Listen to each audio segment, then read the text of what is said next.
Alright fam, so today we are doing a not original idea at all. I'm stealing Kaz over at Cats and Cameras idea to do randomly generated books. So I will be rolling a d8 to figure out which shelf I'm going to be on, because I only have 8 shelves. And then a d20 to figure out which book on that shelf I'm going to talk about.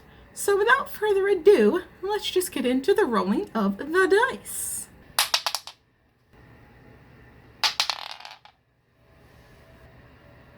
I rolled a 7 and a 13, so the 7th shelf is my first shelf of my desk, and 13 books in is History Is All You Left Me by Adam Silvera. This is the only Adam Silvera book, minus Infinity Son, that I haven't read yet. I keep forgetting Infinity Son is out, so I can't say that this is the only book that I haven't read by him. I'll read Infinity Son eventually too. Don't know when I'm gonna read this, just I gotta be in a sad... I gotta be in the mood to be sad, because it's gonna be sad. I know it's gonna be sad.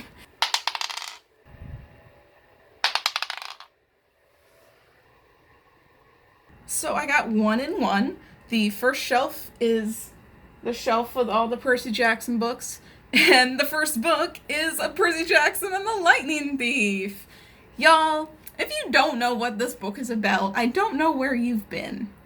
Not only because I talk about it on my channel, but like, it's a very popular book. I read it in the 7th grade at school. That's how popular it was. Like, what are you doing if you don't know what Percy Jackson and the Lightning Thief is about? I love this series a lot. I want to reread this series. Like, I want to, I don't know, get back in the fandom, because I used to write some Solandra fanfic. And maybe I'll do that again once I reread Trials of Apollo, the Hidden Oracle.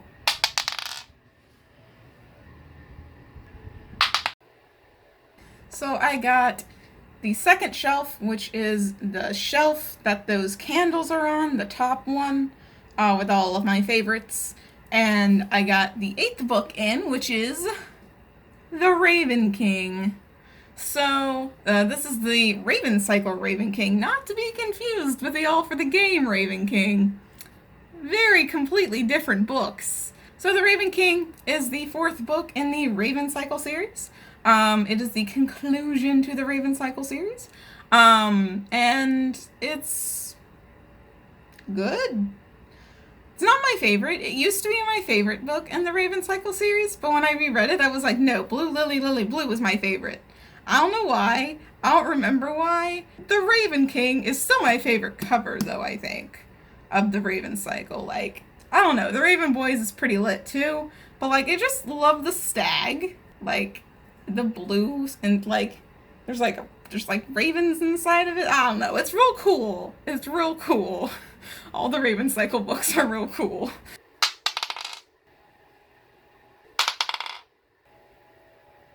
So... the 6th shelf only has 3 books on it. And so the 9th thing that I came up with on that shelf, though, was my Christmas Carol playbill. So, I'll show you guys. My name is in it, probably misspelled. Can you see it from this angle? Because when I put it close up, it doesn't want to focus. So, as you can see from this distance, if you have very good eyes, it says Automation Operator R. Jensen, but they spelled my name with an E in instead of an O in. I worked on a Christmas Carol. I did the automation, which I think I got a lot of reading done because I think I had 3 cues, but I was also operating the slip stage. I did other stuff, but I think this was the most low-key show that I did. I specifically remember reading, like, Not Your Sidekick and 7 Tears at High Tide when I was doing this show, so, you know, there's that.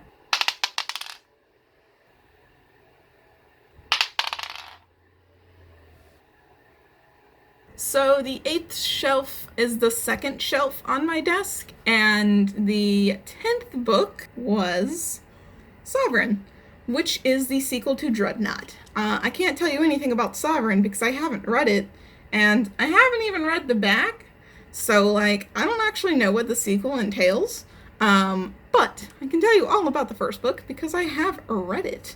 The first book is about a trans superhero named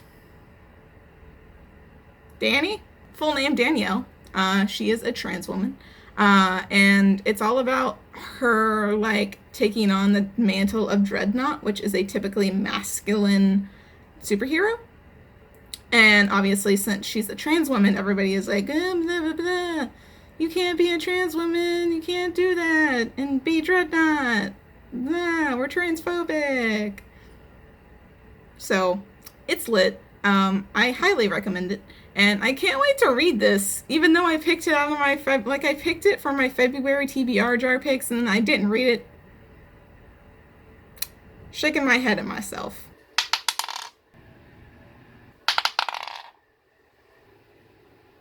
So the third shelf is the shelf under the Percy Jackson books, and the 11th book in is We Are the Ants by Sean David Hutchinson.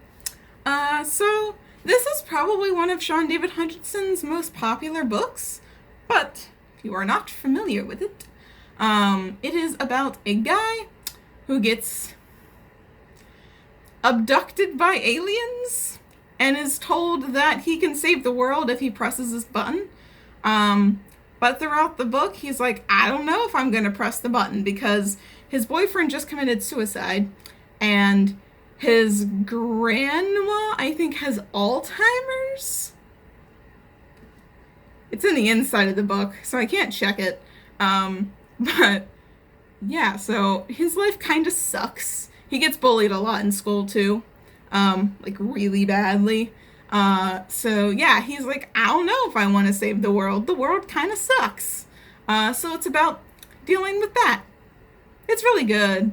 So obviously trigger warnings for like suicide, suicidal ideation, and like bullying, because I mentioned those things. But yeah, it's good. I really liked it. I read it in like a not so good headspace, and I found myself agreeing with the main character. And then as like I read the book and like I got in a better headspace, I was like, oh, yeah, probably should press the button. So that's all the books I'm going to do for now. I may do this again. It was pretty fun. I feel like I didn't get to talk about books that I don't talk about a lot. Like the only one I feel like I don't talk about a lot is like maybe History Is All You Left Me, which I haven't read. I guess Sovereign, because I haven't read that one either. But like out of the books I have read, I picked books that like I've talked about a lot, kind of. I haven't talked about We Are the Ants that much. But I've talked about the Lightning Thief and the Raven King a lot. So I don't know if this necessarily accomplished the goal I set out, but what can I do? It's randomly generated. You saw the dice. Fun fact, if you stuck around until the end, my hair, as you can see, is like this bluish, grayish kind of color. It was supposed to be purple. The box is purple. When I rinsed it out, the water was purple. But is my hair purple? No. So, that's your fun fact of the day. I'm gonna try and keep coming up with random fun facts, because I feel like that's a good reward for sticking around to the end of the video, especially because my videos are so long. So, you're gonna hopefully get some more fun facts if you keep watching till the end of my videos. But anyway, I hope you enjoyed this video, and I will see you in the next one.